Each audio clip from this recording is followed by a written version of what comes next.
time. So let's get working. All right, so before we get started, we just wanted to remind everybody that on February 2nd, 2 weekends from now, two, we're gonna have the talk regularly, 11 to 12, just like we always do. And after the talk, we are gonna have a meeting. Everybody is invited to participate, and we're gonna talk about our plans for 2025. There's some exciting news, possibilities, and of course, being a majority of Brazilians, we revolve around food. So how can we have something without food? So we are gonna have an Italian lunch on that day that will also work as a fundraiser. So everybody is welcome, invited to come, give your opinion, help us plan what's best for the whole group in terms of activities for everybody in 2025. We can tell you guys what we've been thinking, and you can give us your opinion on it. And we can have some yummy, delicious food. Sounds good? Perfect. All right. So, before our initial prayer, we're going to go for our reading. And of course, it wouldn't be working because it's not fun. Okay.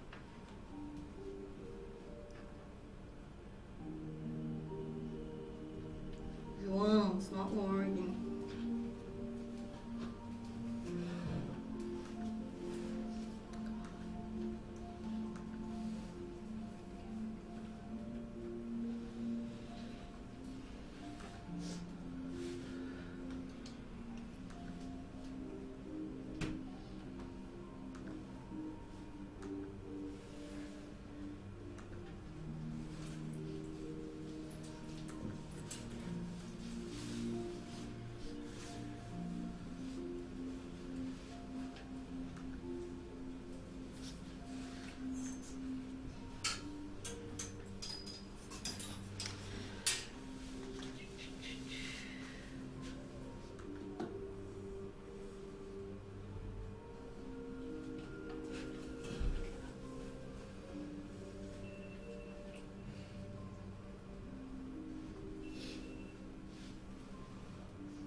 Oops. Ha!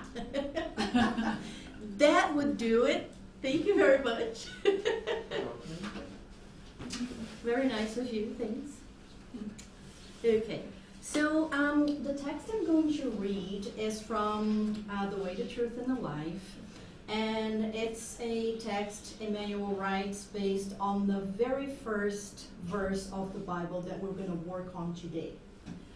And it's a text that talks about tears, where Emmanuel actually tells us that tears are not only about sadness or even happiness. There are other kinds of tears as well.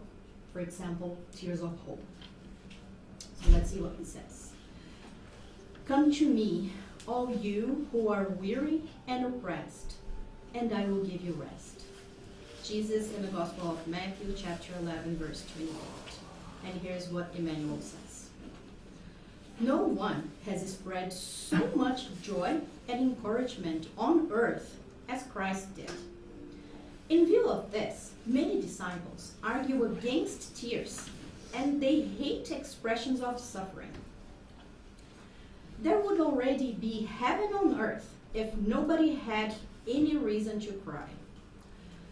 Thus, Jesus, the master of confidence and optimism, used to call to his heart all those who were weary and oppressed under the weight of earthly disillusionment.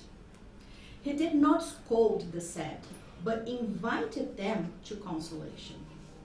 Many people see tears as a sign of spiritual weakness. However, Mary cried on Calvary. Peter shed tears after his denial. Paul burst into tears at the gates of Damascus. and the first Christians cried in the services of martyrdom. But none of them shed tears without hope. They cried and followed the path of the Lord. They endured and proclaimed the good news of redemption. They suffered and died faithfully in supreme trust. Weariness experienced out of love for Christ becomes strength, and chains taken to his magnanimous eyes become divine bonds of salvation. Tears are characterized according to their specific origin. Whenever they are the result of sincere and constructive suffering, they are filters of redemption and life. But if they proceed from despair, they are deadly poison. So let us close our eyes. Let's take a deep breath in and out.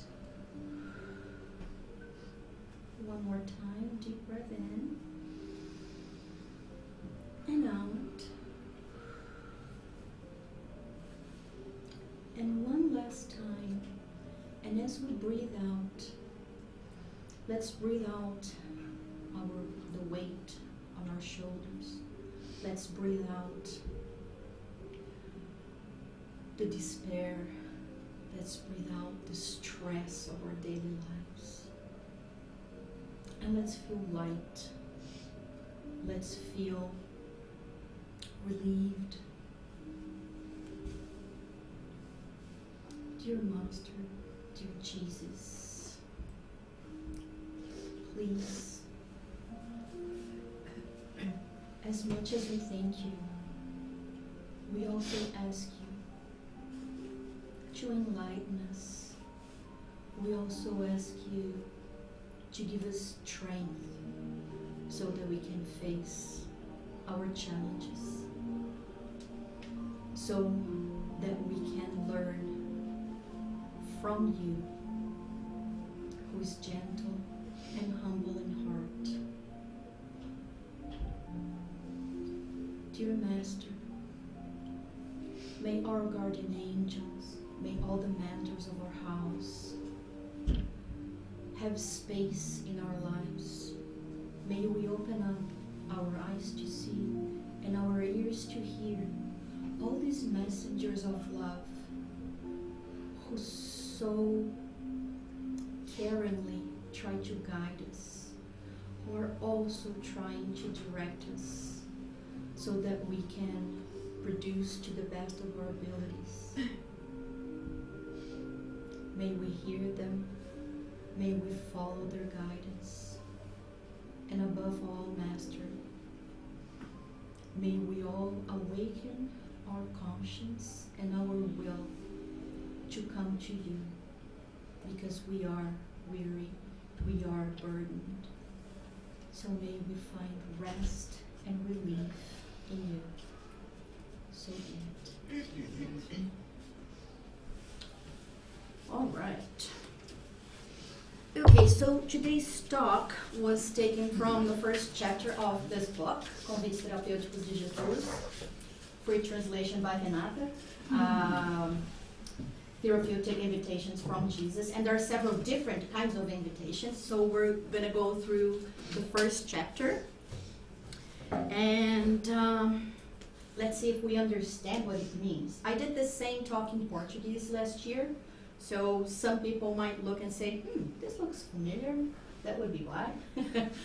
But there are some add-ons, there's some extras here. All right. So, Jesus' invitation, and what does it mean to me? Because anything we learn, we study, if we don't bring it to our lives, what's the point? It's so beautiful. Have you ever heard people say, oh, this is so beautiful, but it's not for me? I might have said that at some point. Like forgiveness. Forgiveness is beautiful. Not for me, I can't do it yet. Maybe next life, maybe next time. So it's not just about what it is, but it's about what it means to us. How can we bring it to reality in our lives? So we're going to start with one of the most important questions. Oh, if I press the right button. One of the most important questions in the Spirit's book. It's question 115. So, one of the most important. There are so many teachings in the answer to this question. Like it's like a trunk, and there are so many branches and leaves and fruit that come out of this question. So this is an extremely important question for us to understand the meaning of life. What's the meaning of all of this? Why are we here? Why are we going through what we're going through? So, a big summary is in the answer to this question. So, Kardec asks, are some spirits created good and others bad? And of course, the inspiration for this was the discussions we had last week when we were questioning, is everybody really good? So, that was the inspiration. And what do the spirits answer? They start as saying, God created all spirits simple and unaware, meaning lacking all knowledge. Does that make sense? Does everybody understand? Right? So we are all created simple and unaware, like a baby. Raw. Are we blank slates? It's a tricky question, it's a tricky question. Are we blank slates? Why not? No is the correct answer, but why not? We have a conscience. Bingo. Perfect. Exactly. We have question 621. Where are the divine laws written in our conscience? So we are not blank slates because we have a conscience. So we have, the gut feeling of right and wrong. So we're not blank slates, but we are simple and unaware because we have no experience. Right? Knowledge comes from learning and from experience. Because there's the intellectual level and there's the practical level, and we're going to talk a lot about this. So we are created simple and unaware, meaning lacking all knowledge. God has given them, spirits, each a particular mission to enlighten them and help them gradually reach perfection through the knowledge of the truth and rise closer to Him, closer to God. So far, so good? Mm-hmm. What mission? What is this particular mission? Evolve. To evolve. And why do we have the word particular here? Why is it individual? Why does it pertain to each person? Why would it be different? Because everyone's in a different level. Perfect. Exactly. Because we are simple and unaware. So we start from scratch. We start from zero. But then we start making choices. Every choice we make will lead us to a different path. So of course, it's going to be different. We are all, as spirits, we're all going to reincarnate. As a man, as a woman, rich, poor, with power, powerless, and so on. Because that's how we're going to learn. That's how we're going to learn how it feels to be in both positions. How does each side of the coin feel? Right? Okay, and help them gradually reach perfection through the knowledge of the truth. What truth? And you will know the truth, and the truth will set you free. What truth? What truth is going to bring us closer to God? Divine laws. Everybody's getting gold stars today. So yes, absolutely. So through the knowledge of the divine laws. So if we know what to do, what not to do, the path becomes easier, right? Mm-hmm. Do we always do what we're supposed to do? No. Do we ever fail doing something we had to do? Always. Do we always do stuff we were not supposed to? Sometimes, yes. Oh, sometimes it's such a sweet answer. You'd be kind. That's all right, I like it. That's a virtue, you know. Love to be kind to ourselves. Yes, perfect.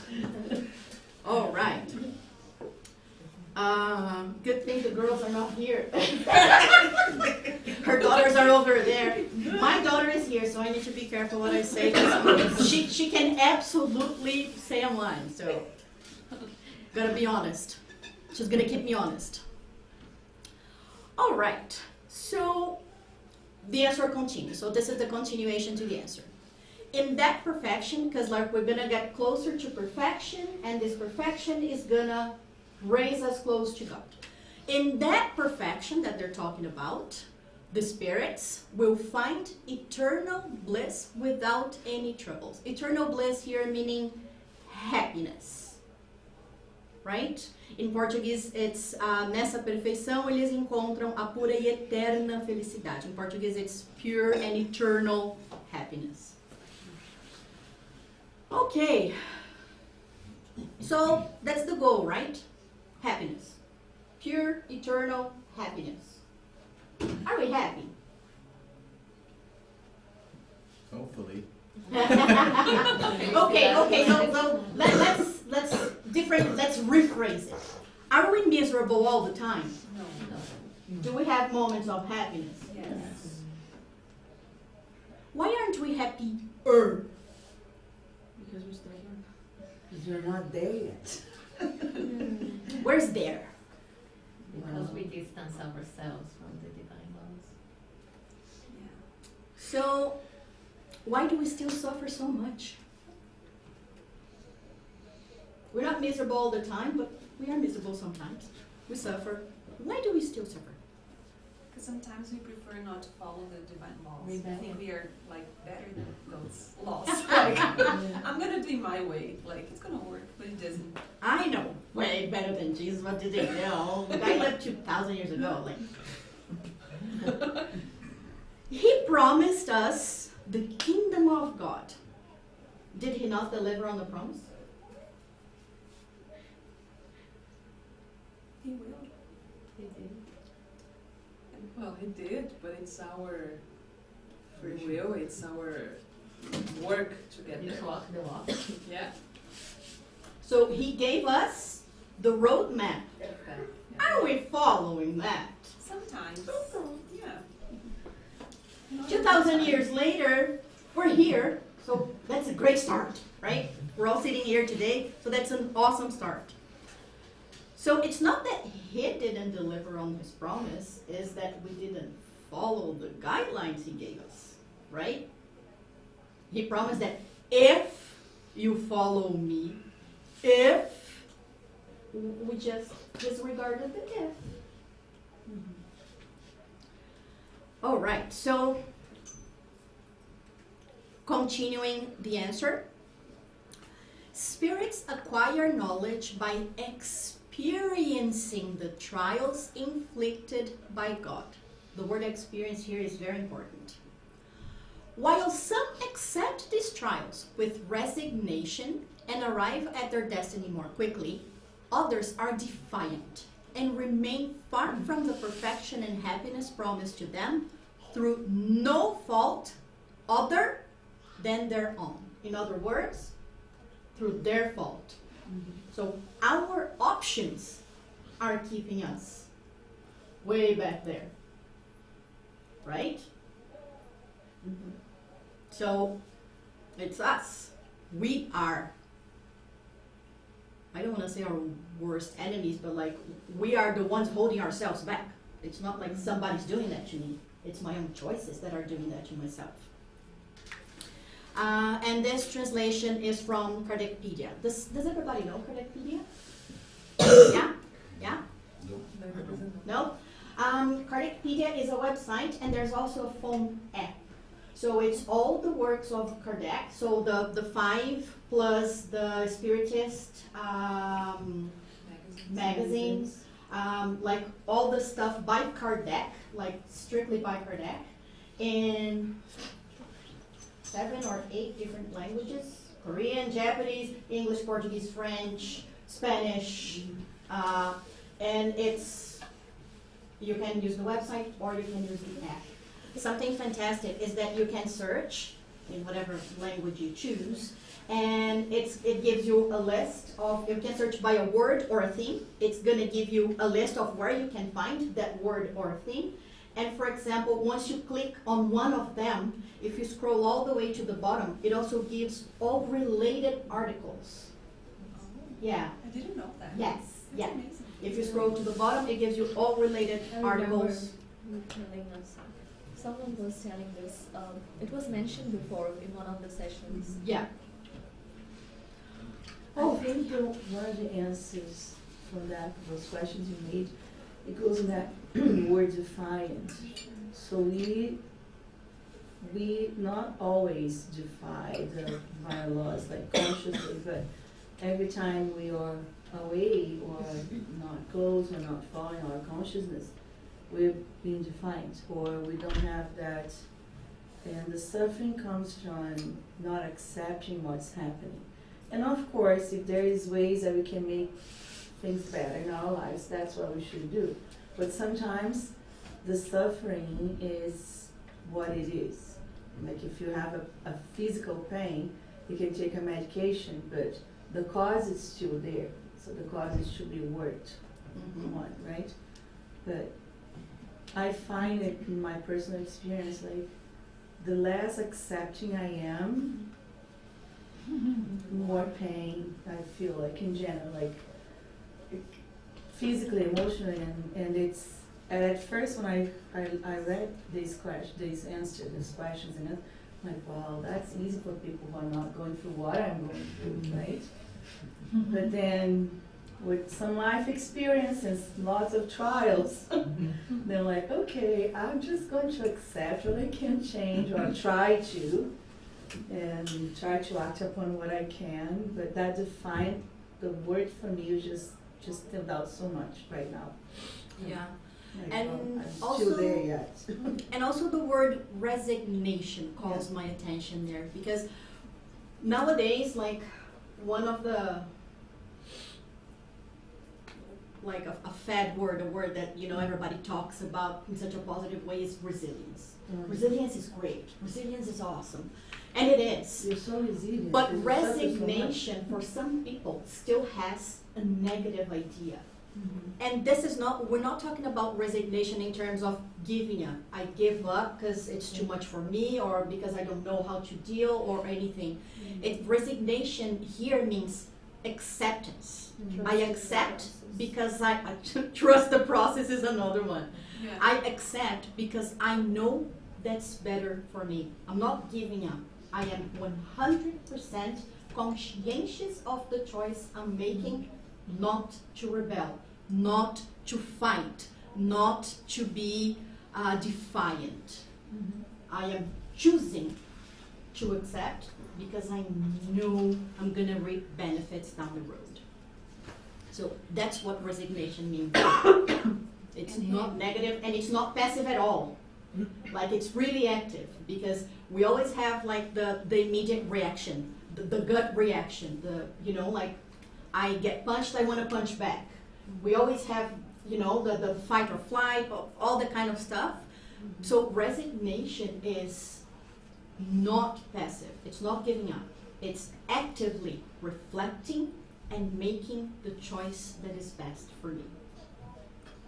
Even if it doesn't go with what I want to do. I want to punch Hannah, but I know it's not a good option. But I know it's not a good option, so I make the conscientious decision not to. So this is not passive at all. This is very active, by the way. And I think it requires a lot of, in my opinion, like a lot of humility as well. Ooh, You we're gotta going to be talk able a to lot about recognize we're going to talk a lot that- about yeah. humbleness. Yeah. Perfect. Okay, so going back to that question, why aren't we happier, and why do we still suffer so much? So, as we established, because of our own actions, right? So we end up fighting against the divine laws because we don't know them properly. We don't study, we don't understand what following them can do for us. And with the knowledge of divine laws, universal truth, natural laws, however you want to call them, we can develop the virtue of discernment. One of the most important virtues that a human being can have is discernment, because it's discernment that is going to help us make choices. Right? So if I can't discern what's best for me, I'm in trouble. And the moment we start making better choices, we start suffering less, like Anna said. We become happier because, again, we're making better choices, better decisions. Like Jesus said in the book of John, chapter 8, verses 12, and then 31 and 32. So Jesus says, I am the light of the world. Whoever follows me, so here's the if, right? He promised that if you follow him, will never walk in darkness, but will have the light of life. To the Jews who had believed him, Jesus said, if you hold to my teaching, you are really my disciples. Then you will know the truth, and the truth will set you free. All beautiful. Why should I listen to this guy? Because I don't want to suffer anymore. Why should I put my trust in him? Because do you have a better option? Okay, so the next slide is along those lines. Question 625 of the Spirit's book. What is the most perfect type that God has offered to human beings as their guide and model?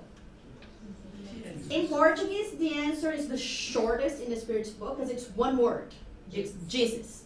In French, 2 words. Voyez Jesus. Look at Jesus in English. Okay? Now here, I gotta say, as a teacher, there's a mistake in semantics here. Here I go. Ay, ay, ay. Here I go. Looking is related simply to the sense of vision. It's not the same as seeing. Some people look but don't see. Yeah.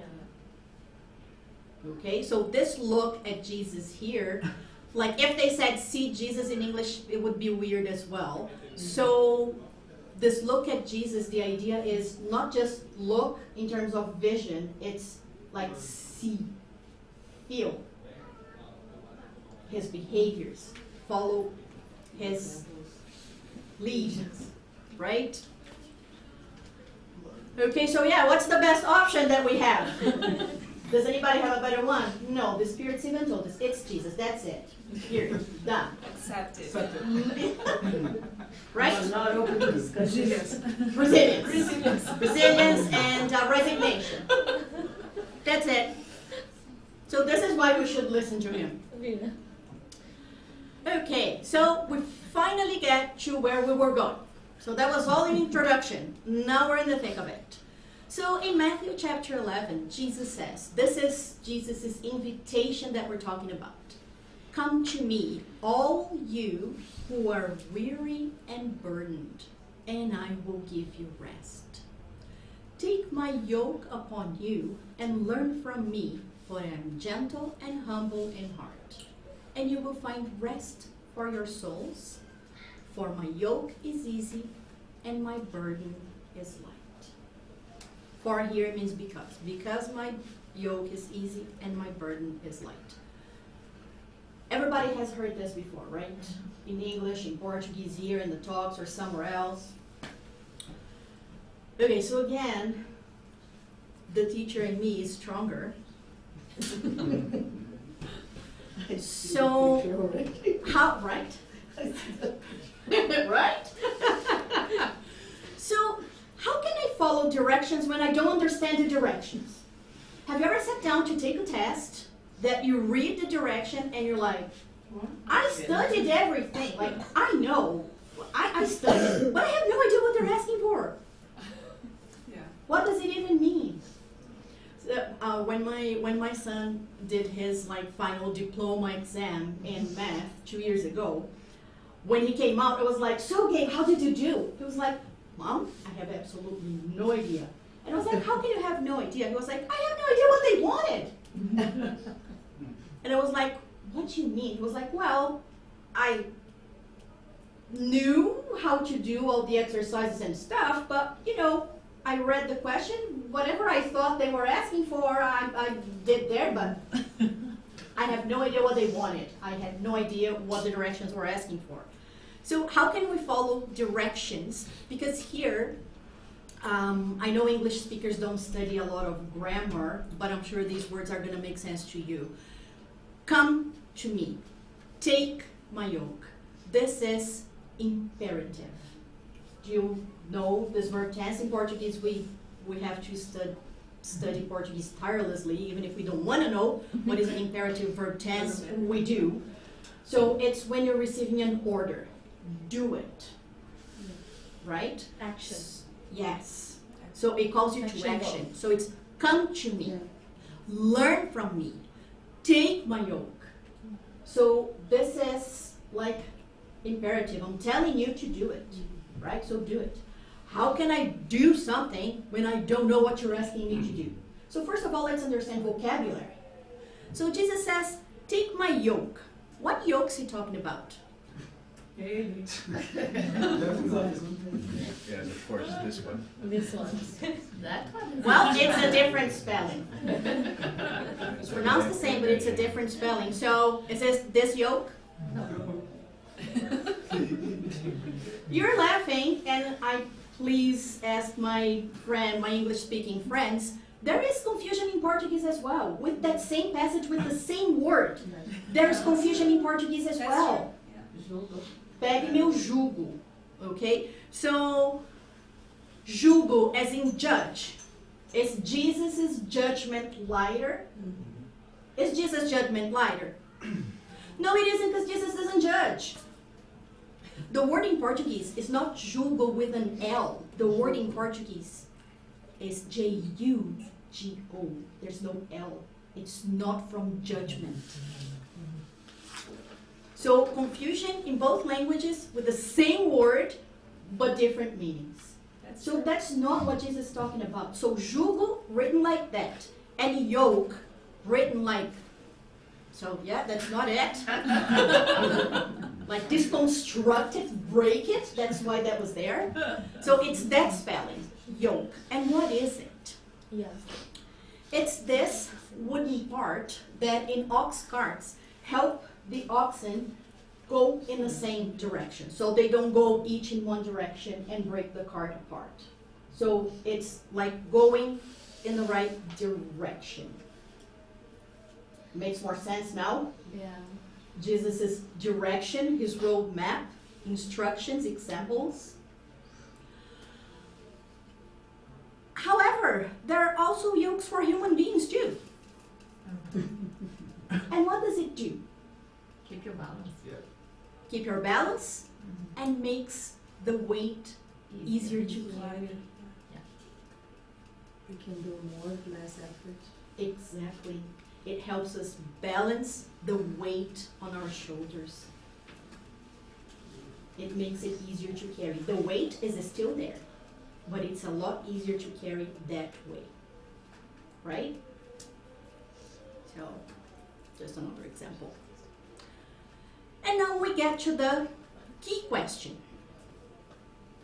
If the thing goes, thing doesn't want to go. Go thing. Okay. All very beautiful. Like, what does it mean to me? Like, how do I bring this in my life? How do I follow Jesus? How do I take his yoke? How is he going to make my burden lighter? So, this is an invitation to be his true disciples. Self-aware apprentices. Conscientious, aware of why we are following him. So why?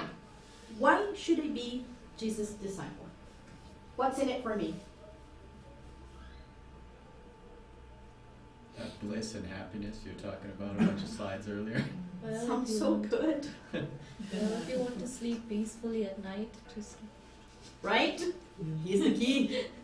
Completely agree. Because it's the key to freeing ourselves from the suffering. So let's start freeing ourselves from the suffering, sleeping peacefully at night, and evolve to that pure happiness, right? Is it easy?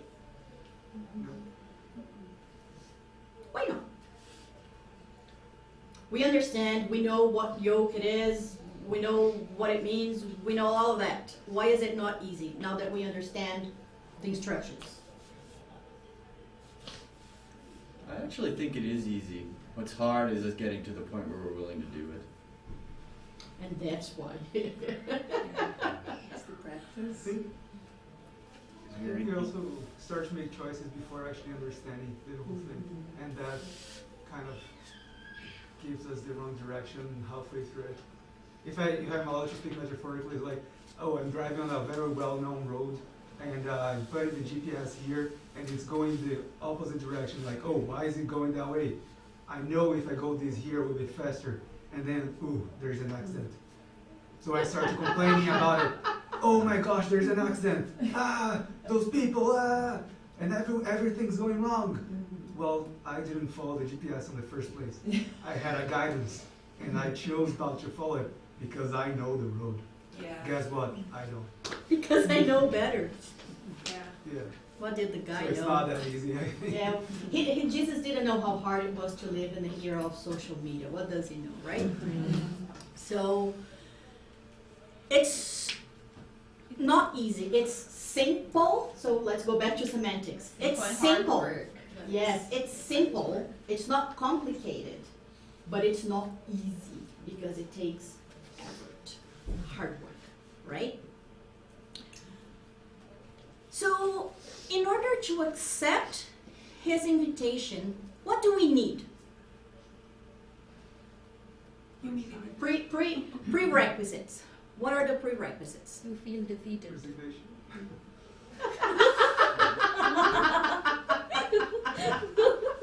It does happen, yeah, it does happen. I think starting the process of self-knowledge. Yeah. Yeah, I agree with you, but I think the fact that we are sitting here right now means that we are at a good level in terms of that knowledge. We know enough to be here on a very cold Sunday where we could be nice and warm at home. So we made the choice to listen to something that would be good to our souls, right? So great start. However, just coming and listening doesn't mean I'm willing to take action. So first thing I need is the decision to change. It's what Attila told, right? Yes, They're willing to change. the will to change. That's the first thing I need. Is that change going to be fast? I decided, done. No. It's a process. I'm a very decisive person. Once I make up my mind, there's no going back. It shouldn't be. Wouldn't that be great? That's only for job change. That's not for other Yeah, things. it's just Yep. bad, isn't it? Well, in a way, right? Because we also depend on other people's goodwill for job changes too. Right. So when we talk about divine laws, has anybody ever heard of a law of immediate perfection? No. Yeah, there's no such thing. There's no law of immediate perfection. So we have to have the courage to make continuous, patient, perseverant, and disciplined efforts. It's not because I was patient with Anna Clara once that my patience is 100% developed. So she will keep challenging me again and again and again, and I will need to practice my patience again and again and again. And I will nag at her, and she will have to practice her patience with me again and again and again. Right? So this way we can carry our everyday burden, which with Jesus is light, because his yoke is the fulfillment, like the direction he gives us, is the fulfillment of the law of love, justice, and charity. This is what we call the major, the biggest law of all is the law of love, justice, and charity. Starting with ourselves and then projecting outside. Loving ourselves to then love others. Be charitable to ourselves, then to others. Be fair to ourselves and then to others. Make sense? This is all from the book Therapeutic Invitations from Jesus, all from the first chapter. Now, how do I achieve the status of Jesus' true disciple? How can I become his true apprentice? I know where I need to get, right? So I accept the invitation, yes. What do I need to do? Trying. Keep trying. There are different ways of trying. There's the trying complaining. There's the trying the same thing over and over and over, expecting a different result. Definition of insanity. So there are different ways of trying. So trying, yes, that's the action. But in order for us to try the right way, we need a feeling first. And that feeling is the apprentice feeling. We need to feel like apprentices, right? And here I go again. What's an apprentice? He's humble. What's the difference between student and apprentice? I don't know anything. Student at least knows something. So I don't know, and I'm here to learn. Hmm. Anybody else? It's like an on-the-job training. Student studies theoretically, whereas an apprentice will typically study practically as well. Exactly. Studying is intellectual. Apprentice involves practicing what I've learned. Experience. Experience. Remember when I said that the word experience in the beginning was going to be important? That's what it is, the experience. Because again, the knowledge we have. We know right and wrong. We know a lot already. There's a lot we don't know, but we already know a lot. But only knowing is not enough. Not only that, as a student, like learning in theory is one thing. But when you go to the lab to put that theory in practice, is it the same? Do you get the perfect result first time? Physics laboratory. How frustrating is that?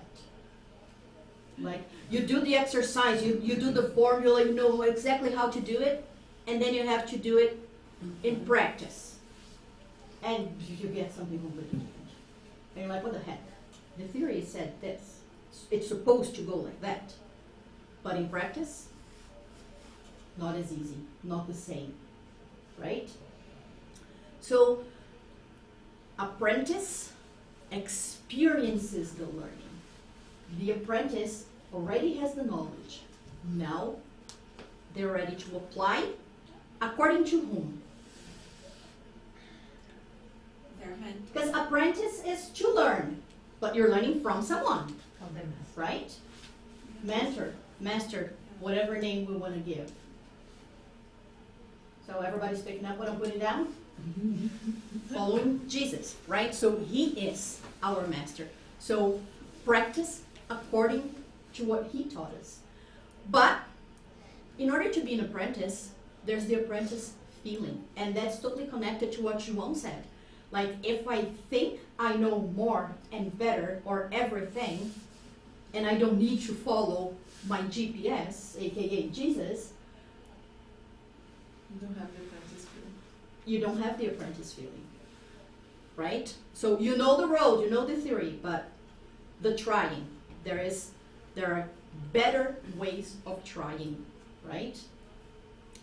So there are three main virtues that one needs in order to have this apprentice feeling, in order to feel like they are apprentices and not masters already, or just give up because I don't know anything, I give up. So what are the three main virtues? The humbleness. One of them, absolutely.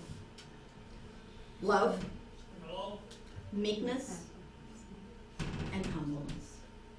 What is meekness? Ooh, love the question. Because meekness also, again, can have a little bit of a negative connotation. Yeah, in English there's the whole, we say to kids, meekness is not weakness. Kindness, gentleness. So the best example, and again, that doesn't mean to be somebody's doormat. That doesn't mean to let somebody walk all over you. That's not what it is. Again, when we talked about resignation, it's a conscientious choice of being gentle, of being kind.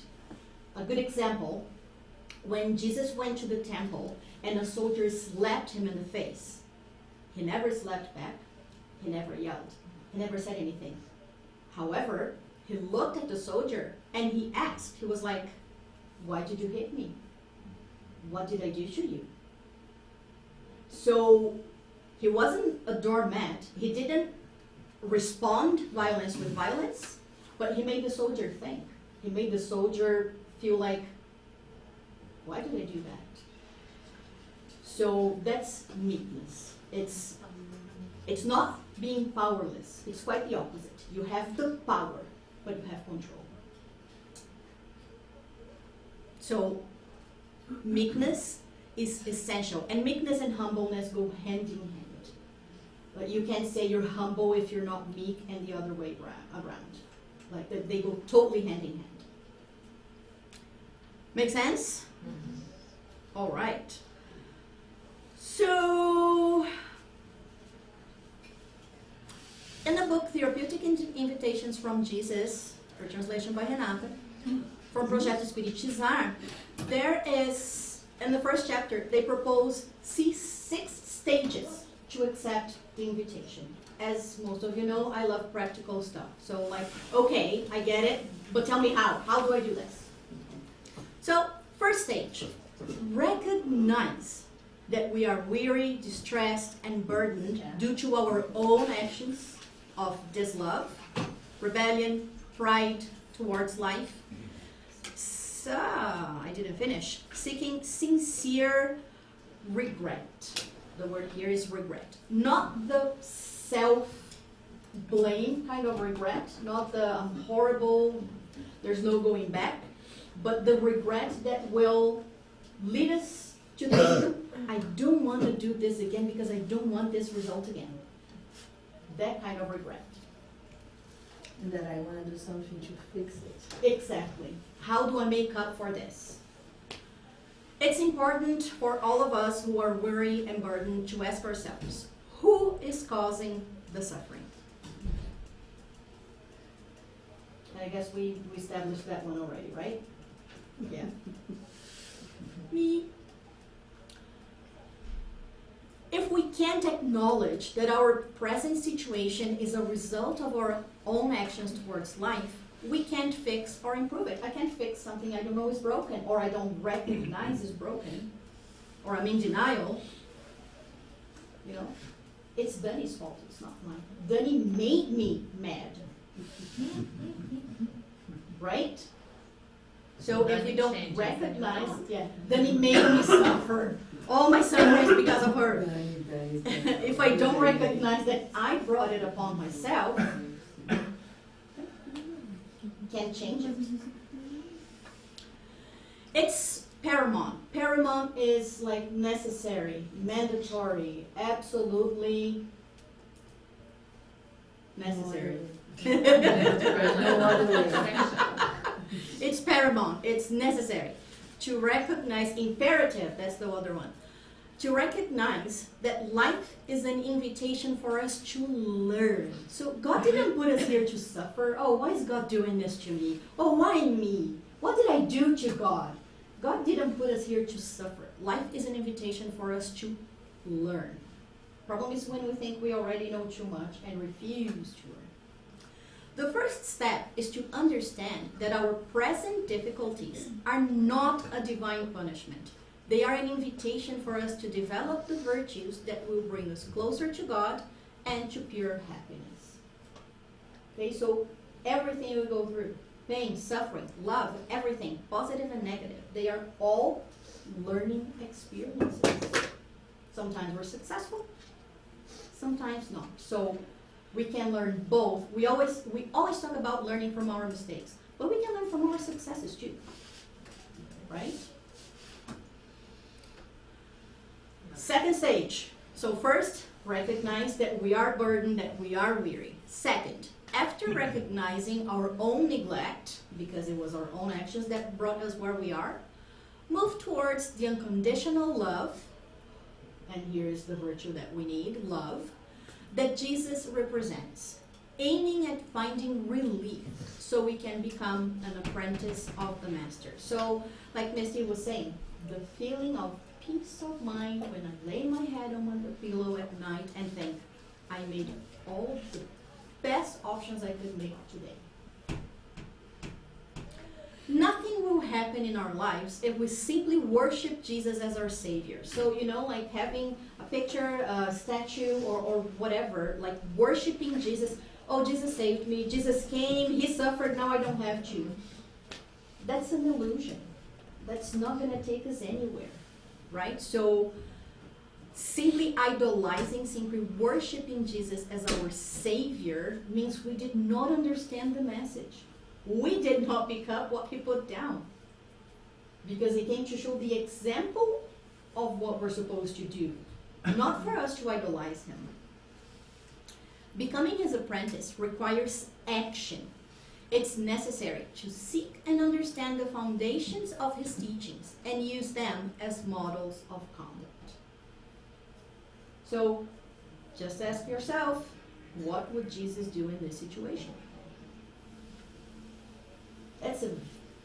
That's a tough question, because that requires a very, very, very, very highly moral answer that sometimes we're not ready, but that's the right question to ask.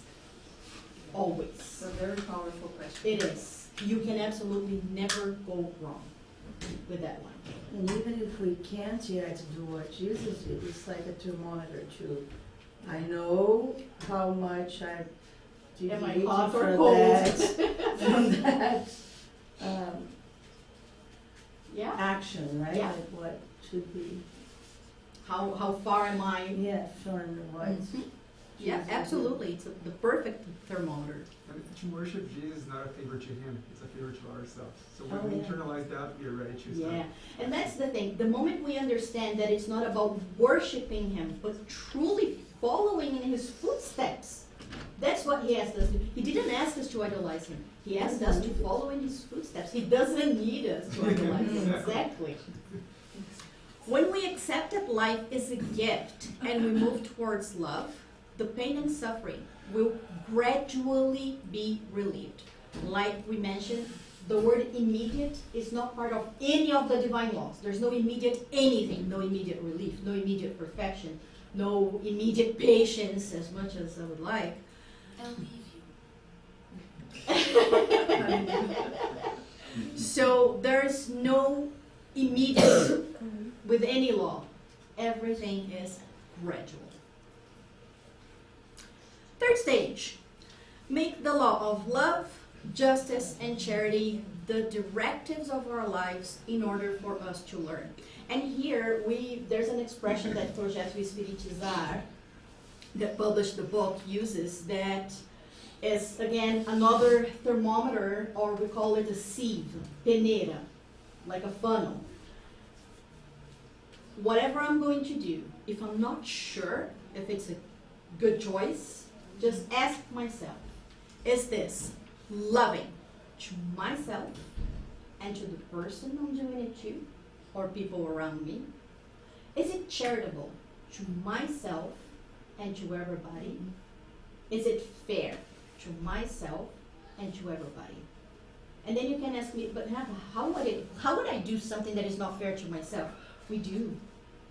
We do. For example, when we throw ourselves into, let's say, volunteer work, and we start neglecting our home, our families, our jobs. So it might look like I'm doing something amazing for, I don't know, Ronald McDonald's house, whatever it is. But it's not. It looks amazing, but I'm neglecting myself, I'm neglecting my family, I might be neglecting some of my personal life, right? So always ask, is it loving, charitable, and fair to myself and to everybody else? That's another very good thermometer. I think this is also the concept of what is good and bad, right? Bad is what is good only for me, and good is what is good for myself And everybody. Perfect, you perfect. When Jesus says, take my yoke, he means follow my lead. Move towards unconditional love, which is the base of the law of love, justice, and charity. Are we already capable of unconditional love with everybody, including the people we don't think are good? We will need to build towards that one, right? First stage, effectively become an apprentice of the master who is loving, gentle, and humble in heart. So here again, the three virtues of an apprentice: love, meekness, and humbleness. When Jesus says, learn from me, he is inviting us to be his apprentices. He is the most perfect spirit God has given us as a guide and a model, like we saw in question 625, right? But in order to learn from him, we can't just learn with our brains, which is a symbol for our minds. We need to feel this truth in our hearts, which is the symbol for our feelings. So, again, the difference between student and apprentice. The student is here. It's, you know, like a lot of religious people, any religion that you can think of, who can cite the Bible, who, you know the Quran by heart, who know the Spirit's book, who knows what question says what. Question 621 is this, 115 is that. This is in our brain. This is the student, right? So in order to be apprentices, we need to bring it into our feelings, which will, in time, turn into actions. Make sense? Okay, so what would be obstacles to that process? Ourselves. First and foremost, refusal to learn, moved by the rebellion of those who want to remain ignorant. You know, when we say, oh, ignorance is a bliss. Oh, is it? It isn't. Ignorance is not a bliss. The more we choose to remain ignorant, the longer it's going to take us to get to that amazing happiness that Jesus promised. That's true. Right? Or demand for perfection, moved by the pride that creates the pseudo-master. The example John gave of not wanting to follow the GPS, because what does the GPS know? Right? Makes sense? Does anybody have any questions, anything to add? It came to me a Yes. picture Yes. on this slide, which is whenever you play video games and you get to a wall with your dog and you go staring to looking at the wall. Those videos with the dogs with like a big stick trying to go through the door. That's just it. It totally represents me sometimes. Fifth stage, find the serenity and harmony that come from the condition of being an apprentice. So here we're getting to that stage of relative peace of mind. Not 100% of the time, not every day, not with every action, but it comes slowly, in waves. Slowly, slowly, we start getting the relief. We start getting the lightness that comes with making the best choices for us and everybody else. When Jesus says, you will find rest for your souls, rest means serenity in our conscience, tranquility and peace in our heart, inner harmony, all of which result from developing a conscientious behavior in order to live in existential balance, right? So again, recognizing that we are apprentices. We make mistakes, but we choose to see them as a learning opportunity. We don't beat ourselves up. We don't give up. We don't lose motivation. We just understand that it was an opportunity. If I succeeded in learning, great. If I didn't, if I'm not happy with the result or with my own reaction or action, let's go back to the drawing board. That doesn't mean the pain will disappear. We still have our trials and expiations to go through, but we will go through them more serenely, with more harmony, because as apprentices of the Master, we will be developing love, meekness, and humbleness, which are the three virtues of an apprentice, main virtues. We will be learning from our successes, what we call success accomplishments, and from our seemingly failures, because even when we fail, it looks like we failed, but if we learned something, we succeeded in learning. It's a learning accomplishment. Make sense? Mm-hmm. All right. And the sixth and last stage. Make our own life mild and evolution by means of learning a light burden to carry. You know, the moment we choose to act according what Jesus taught us, the moment we choose to follow the GPS, slowly it's going to become milder and milder, and the burden is going to become lighter and lighter. There will still be a burden. This is a planet of trials and expiations. We're not here by accident.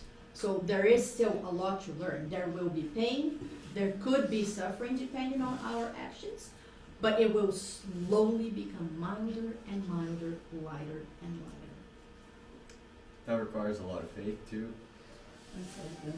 Yes, absolutely. Absolutely. Faith in Jesus, faith in God, faith in ourselves, and faith in the process.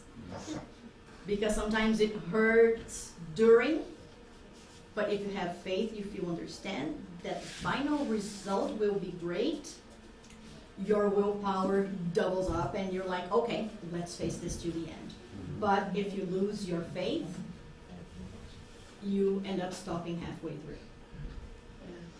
As I said, if you don't believe, it's really hard to do all of this and accept that I'm the one who caused my pain, even though maybe someone did something to me, but it's my choice how I react. Mm-hmm.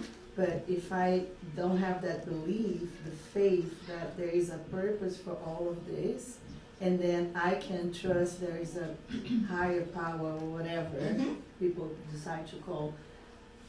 Otherwise, you just feel like, why am I going to suffer? I'm going to choose the easier way as much as possible, which at some point won't be easy because we have to face reality.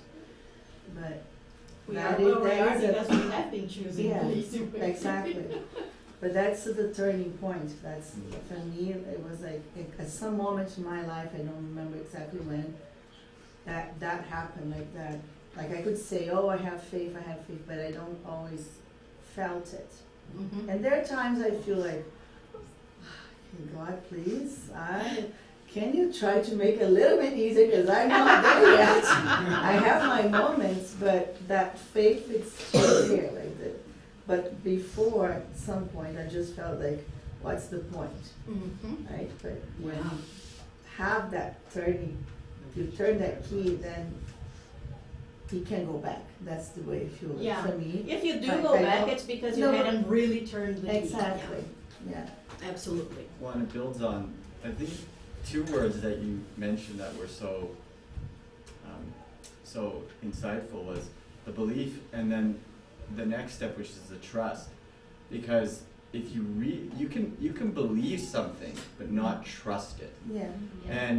And this was something that I read by someone much wiser than me, and I never forgot it as to what faith really means. It was like this idea of, imagine those trapeze artists or people that walk on like ropes across like the Niagara Falls or something, Oh, yeah. and you're watching from the bottom of the building or the falls, and somebody asks you like, what do you think about that guy?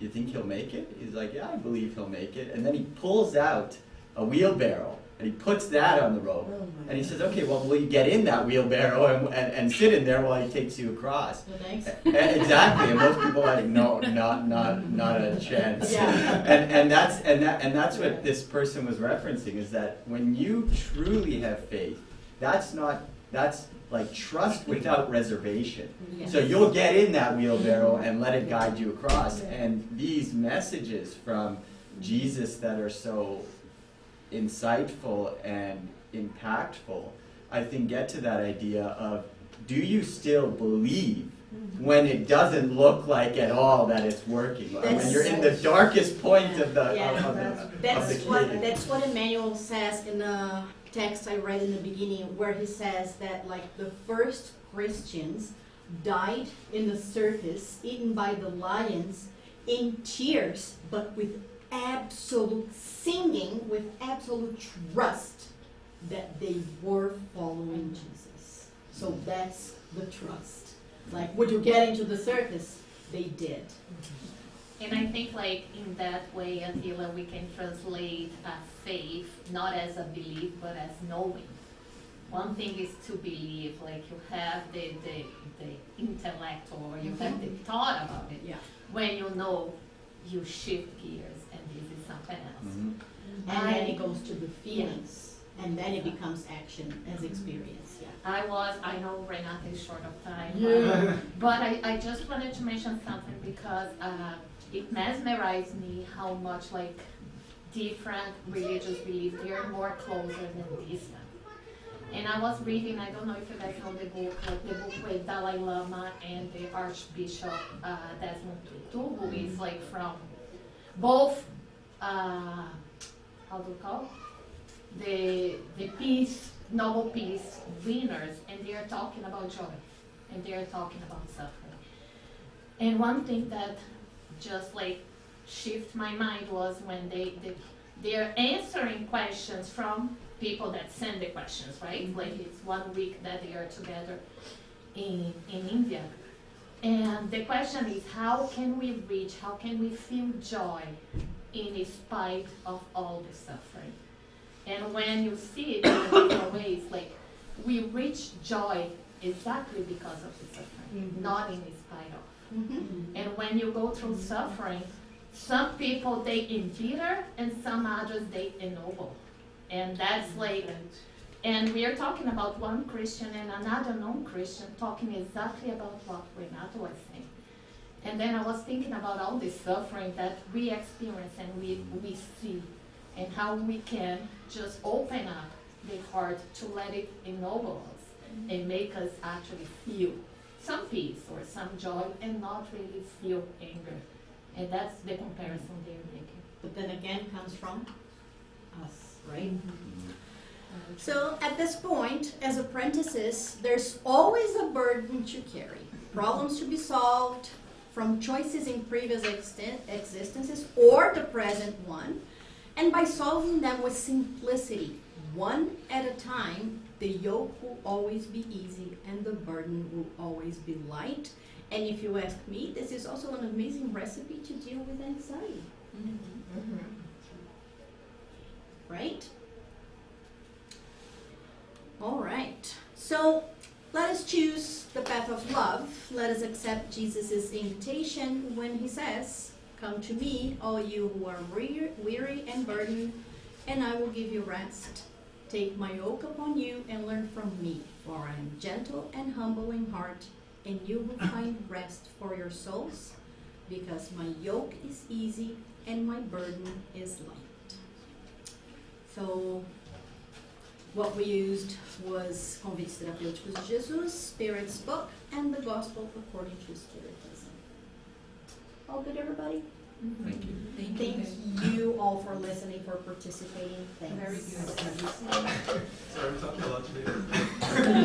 But yeah, I just want to bring like a quote from the one of the biggest references in resilience and loving that ever existed. Nelson Mandela, he stayed 27 years incarcerated for everything that we know, and after that he said, "I never lose, either I win or I learn." So even after everything he went through, he found love and he found a way to forgive and shaping the whole country and the reality of that time into what we know that South Africa went through after.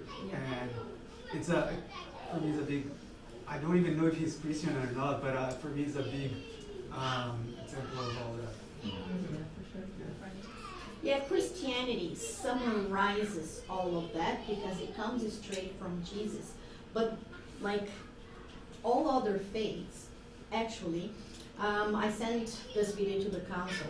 There's this video of this guy in Brazil who says that they did a research of all official religions in the world, and they found out that all official religions in the world have in common the development of the same specific 33 virtues.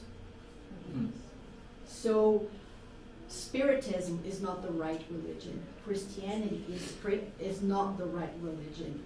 The right religion is the one that makes you better. Is the one that leads you to become a better person. And Jesus is not creating religion, right? Yeah. Jesus wasn't Christian, he was Jewish. Jesus not Christian. God is not Christian. He brought So, the, yeah. the teachings. And a lot of people blame religion and they say religion is bad. The origin of the word religion is from the Latin ligare. It means connection with God. So the problem is not religion. The problem is not connection with God. It's what people make of it. Right? And bringing this maybe full circle to where you started about the idea of whether people are good and bad, and I think it's John, right? Yeah. You were saying that about Nelson Mandela.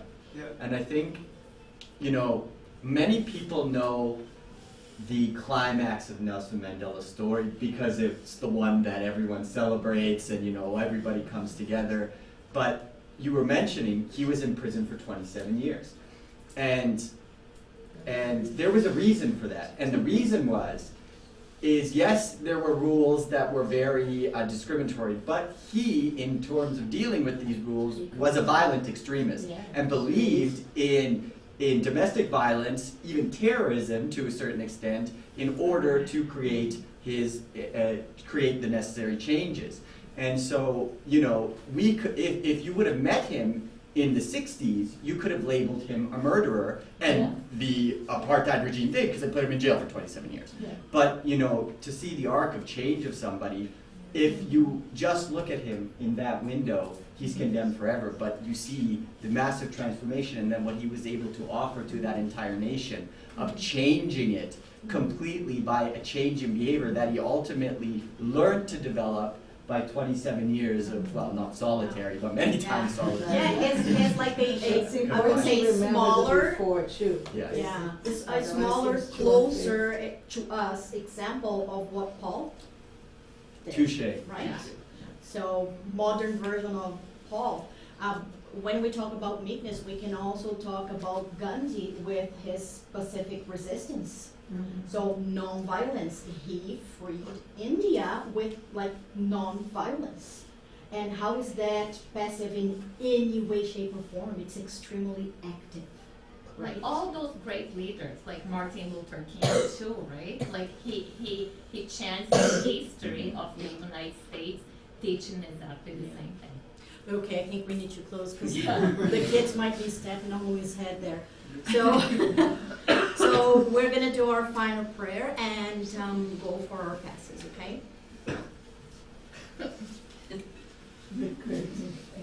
Right?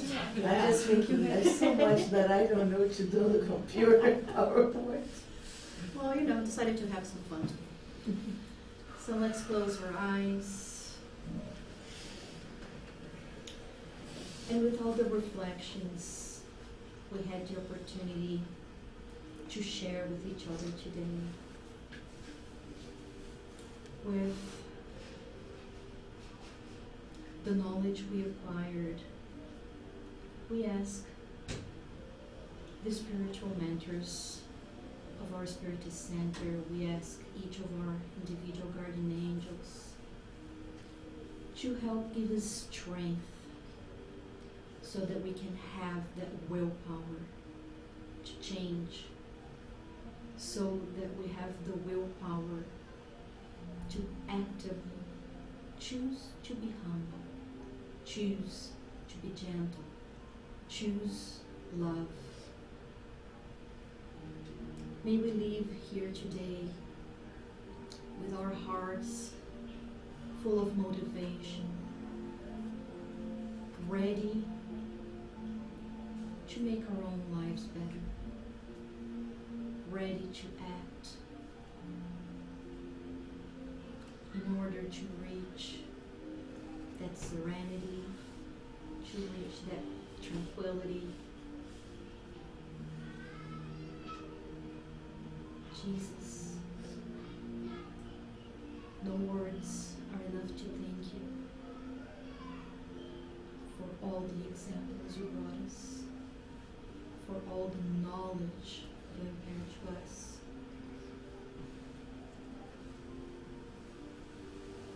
And we ask for enlightenment and protection for each of us here, present today, for everybody watching online, all of our families. May we have a blessed week full of learning accomplishments, full of success accomplishments, so that we can take a small step further, a small step closer to God. So